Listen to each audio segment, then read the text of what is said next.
그 방법은 뭐냐? 로마서에 보니까 이런 대목이 있었습니다. 제가 우리 유호철 선생님이 기독교인이기 때문에 성경을 인용합니다. 불교 신도 같으면 제가 불교를 인용할 텐데, 악을 악으로 갚지 말고 모든 사람 앞에서 선을 행하라 하는 게 바로 오늘날의 이 국가적 문제를 해결하는 방식이라고 생각합니다. 악을 악으로 갚지 말라.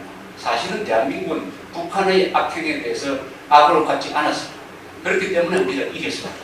북한의 수많은 도발에 대해서 우리가 일일이 같은 방식으로 응징을 했으면 전쟁판이 돼가지고 서울올림픽 이런 거 다 날아갔을 거예요.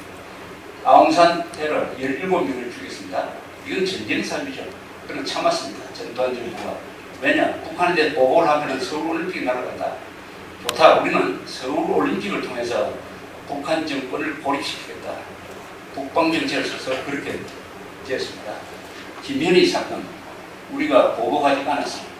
그러나 김현희가 살아남았기 때문에 김정일이가 지시한 것이 드러나면서 북한의 국제사회에서 테러 지원 국가로 지정이 돼가지고 금융 제재를 당하고 경제 봉쇄를 당하고 국제적으로 고립되고 일본에서 납치자 문제가 제기되면서 일북 수교도 안 되고 이렇게 해서 죽는 길로 가고 있습니다. 우리는 악을 악으로 갚지 말고 선한 모든 사람 앞에서 세계 만방에 좋은 일을 해온 편이, 그 좋은 일이라는 것은 뭐냐? 민주주의를 발전시키고 경제를 발전시키고 이제는 삶의 질 통계에서 세계 185개국 중에서 오늘날 대한민국이 15번째로 잘 사는 나라가 되었습니다. 이렇게 만들었어요. 그런 점에서 우리의 전략은 성공했습니다. 그러나 하나, 그동안 북한도 나름대로 열심히 했어요. 경제 발전을 통해서 사람을 행복하게 만드는 이 노력에서는 아예 포기를 하고 다른 방법의 노력을 했죠. 그것은 뭐냐? 두 가지죠. 핵무기 개발을 하고 남한의 종북 세력을 키워가지고 공짜 먹겠다. 그래서 성공을 했습니다. 북한은 한국이 갖지 못한 두 가지 무기를 갖고 있어요. 이건 다 전략적, 정치적 무기입니다. 소총전도가 아니에요.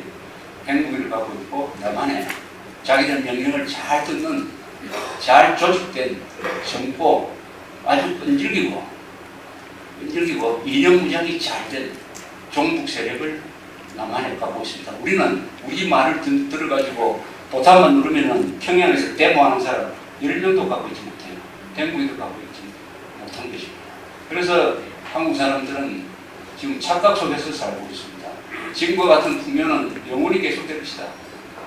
우리가 웰빙에 탐닉하고 뭐 어떻게 하면은 살을 뺄 것이냐, 여기에 목숨 걸고 있으면서 즐기기만 하면 저절로 통일되고 좋은 일이 날 것이다 하는 공짜 심리에 젖어 있습니다.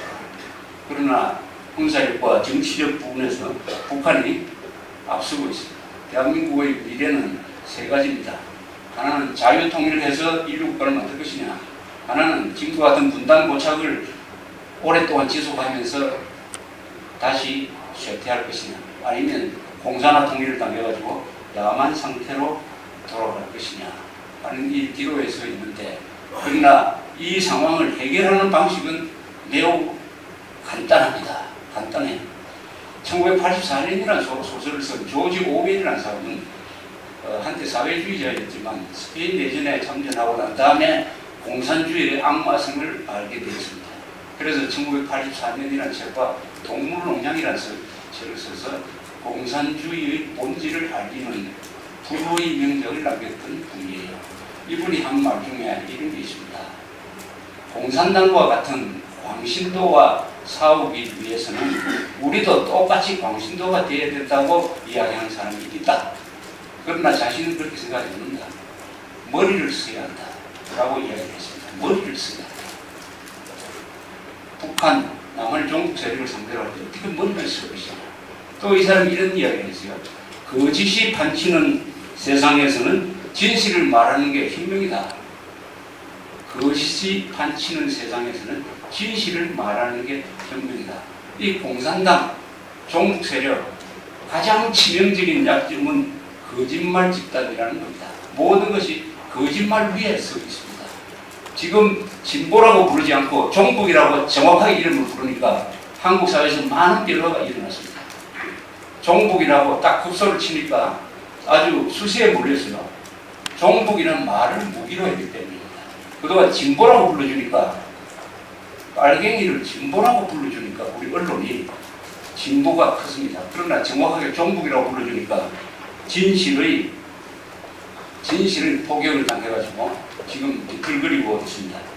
이런 아주 중요한, 대한민국이 다시 살아날 수 있는 중요한 이런 시점에서 우리 유호철 DMZ 영웅을 기리는 이런 모임에 다 같이 참석하신 분들 또한 영웅이고, 저도 불려 나와서 이런 자리를 같이 나누게 된 것은 대단한 기쁨이라고 생각을 합니다. 지금 1945년생이니까 우리 유호철 선생님보다는 4살이 적습니다. 저는 공군에서 3년 한 6개월을 근무한 경력이 있습니다. 그러나 우리 세대는, 감히 우리 세대라고 부른다면은 어떻게 보면 참 행복한 세대였어요. 우리 선배 세대, 1920년대생, 특히 30년대생, 이분들은 고생만 했습니다. 그리고 좀 나라가 잘 살고 해서 뭘 좀 누려볼까 했을 때는 이미 건강에 문제가 생겼던 분이죠. 그러나 1940년대생 이후는 나라가 잘 되니까 일자리도 많고 성진도 빠르고, 이렇게 해서 어떤 세대냐, 배고픔을 아는 마지막 세대고 풍요를 즐긴 첫 세대였습니다. 그 세대가 이제 나이가 70대로